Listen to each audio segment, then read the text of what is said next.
Alright guys, we are here with match 2 of our Black-Red Hollow One Modern Competitive League. And looking at this hand, it doesn't look too bad. We have a couple of lands, turn 1 Flame Blade, hopefully a Goblin Lord, be able to cast that Hollow One, something like that. Our opponent is on a mull to 6. And there's a Wooded Foothills. Now that immediately makes me think of like the Arbor Elf Ponza kind of deck, but we did not see a turn 1 Arbor Elf or anything, so that's good. Now we are going to cycle this Street Wraith in hopes of finding some way to cast that Hollow One turn 1, but it's just not really happening. So we're just going to run out this Flameblade Adept instead. Now I know it has a chance of getting bolted here on instep, but it looks like that is not going to happen. They're not even going to crack their fetch. They're just putting out a Windswept Heath and passing the turn again. So this mull may have really hurt our opponent, is at least what it's looking like. We top deck another land, which is not great, but we do have a Goblin Lore in hand to deal with that. So we're going to go ahead and cast that here instead of the Collective Brutality. Hope to hold on to our Hollow One, and oh my gosh, that is not what we want to see. Look at that. We just discarded all of our good cards, and we drew into a handful of 5 lands. Like, what is the chance a Goblin Lore does that, right? I mean, we lost our Hollow One, our Collective Brutality, and a Phoenix. Now, the Phoenix not awful, but our only turn that we're looking at having a Flameblade Adept that's big enough to actually cast it out of the graveyard is this one, and, well, we don't exactly have any mana to do that. So we're not looking to be in a great spot at this point, and we're not really able to capitalize on this slow start by our opponent at all. I was really hoping that Goblin Lore would go a little bit better for us, but our opponent at the end of turn here is going to go ahead and crack their cards for 2 Stomping Grounds, which is looking with this mountain, especially like it's probably some sort of a Scapeshift, Primeval Titan kind of deck, and there's a Sweltering Suns, which, I guess some of those main board, I'm not, I've never played that deck personally. I'm not sure if they main board those, but I wouldn't be too surprised. So we lose the only threat we had, and we draw into a Fatal Push, which really doesn't feel like it's going to do anything. Now, I know we could play Dragon Skull Summit there for free, but I'm playing that Arid Mesa because with as many lands as we have, we need to draw into some live cards. So I'm just going to take that one little bit of thinning that I can here off the Arid Mesa.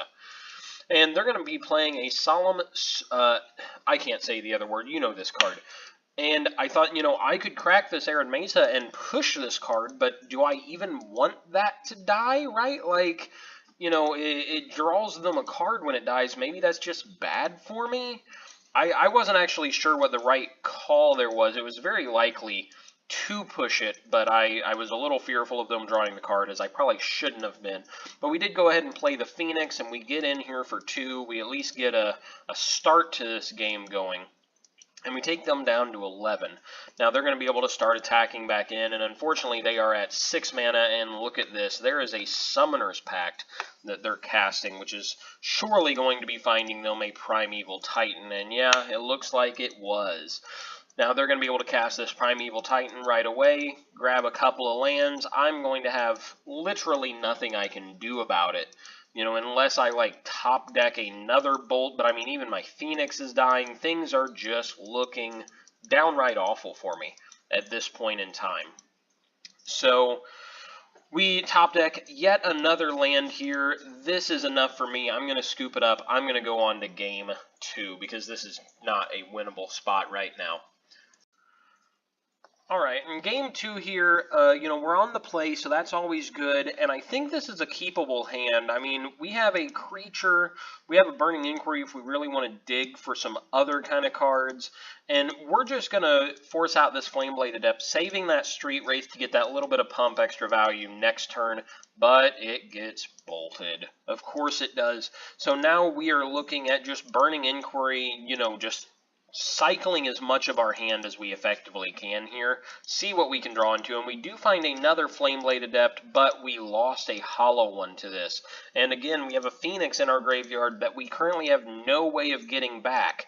We draw a Bloodghast, which we can cast, but isn't exactly an exciting cast, getting that 2-1 that's, can't even attack this turn. It doesn't even have haste because my opponent was at 20, and now it's at 19 because our Flameblade Adept isn't actually very big. My opponent hitting their land drops on time, playing an Anger of the Gods, just completely wiping out my board. So, and them getting exiled too, which is rough, especially on that Bloodghast. Now here's a hollow one, which in other situations would be great, but we don't have any ways to discard cards. We don't have any way to cast it.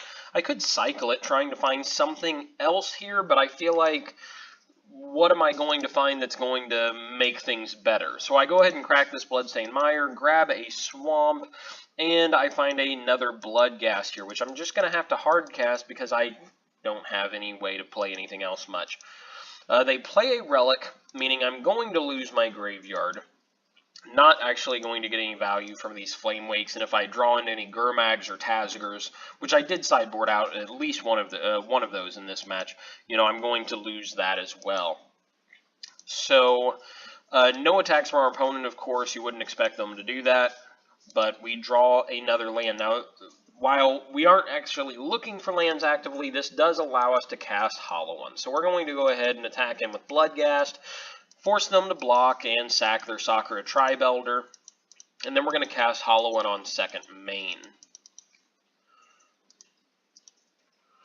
Alright, we're going to get that out. Hope that it is enough. Hope that maybe they get stuck on lands or something. Can't get to a Primeval Titan, but there is a 6th land. They're cracking that Windswept Heath, which tells me a Primeval Titan is probably on the way if they're making sure they have 6 open mana here. And it looks like that is the case. There's a Primeval Titan. They get 2 Valakuts off of it. We're at 15 and just not exactly in a spot to do a whole lot of anything. So we attack with this Hollow One, hoping maybe they decide to block here and we can kill it with the Bolt. But our opponent is, in fact, smarter than that. They're not going to make that kind of a block. And we're going to get to throw out a second Hollow One, but we're just in a pretty rough spot. Now my hope is maybe we can find some sort of a way where they attack with the Primeval Titan, we stay alive through the Valakuts, but again, my very novice understanding of this deck made me think that Valakut only dealt 2 damage to a target, but when it actually deals 3 damage, and that was entirely my fault for not realizing, because I thought if I don't block here, they get a couple lands, I take 6, and then I figured they get 2 more mountains, so that would trigger, you know, I figured 3 lands, right? So 3 times this, I don't know what I was thinking. I thought somehow I had a chance to win here.